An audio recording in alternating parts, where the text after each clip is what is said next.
بسم الله الرحمن الرحيم.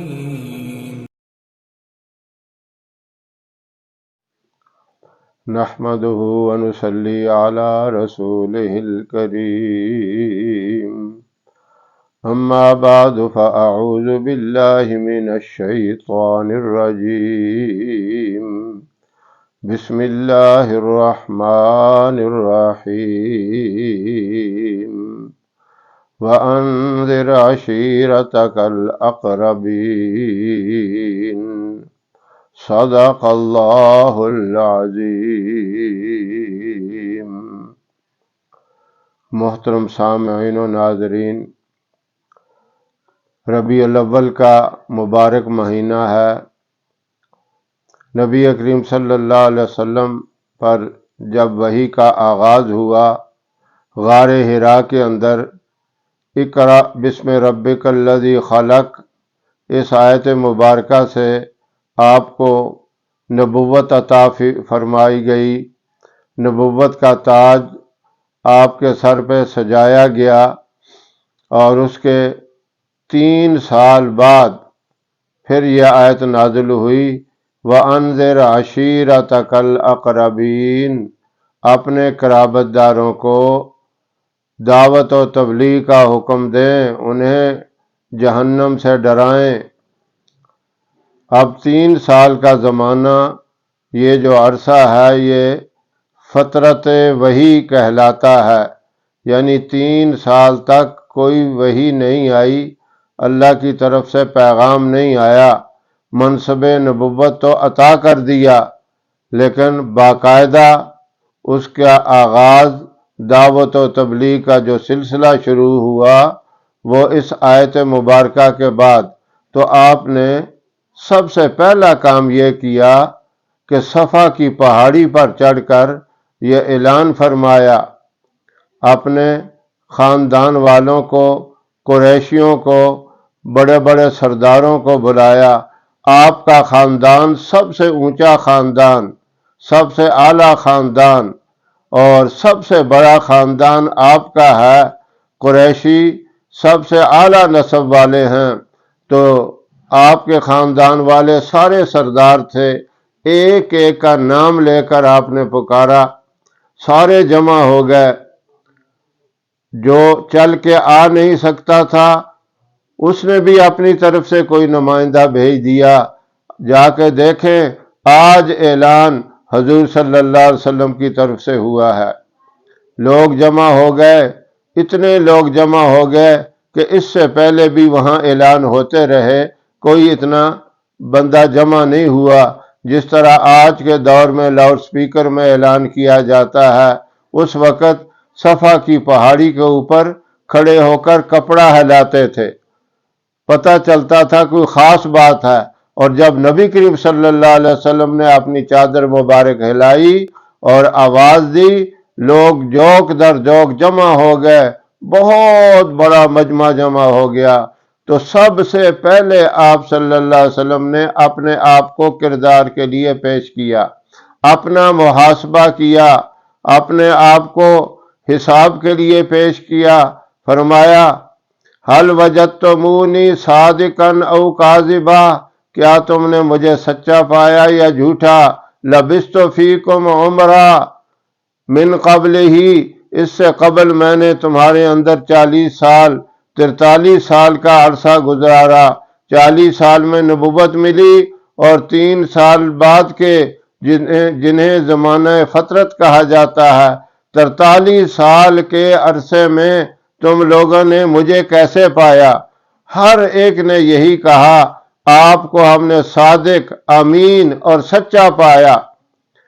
اور آپ نے پھر فرمایا، اگر میں یہ کہوں اس پہاڑی کے پیچھے کوئی دشمن ہے جو تم پر حملہ کرنے والا ہے، تو سب نے یہی کہا کہ ہم اگر جا کر دیکھ بھی لیں، ہمیں کوئی بندہ بھی نظر نہ آئے، تو ہم کہیں گے ہماری آنکھوں نے دھوکہ کھا لیا، ہمارے دیکھنے میں فرق ہے.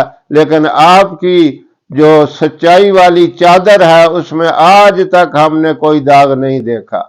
آپ کو سچا ہی سچا پایا. تو پھر آپ نے کہا، قولوا لا الہ الا اللہ،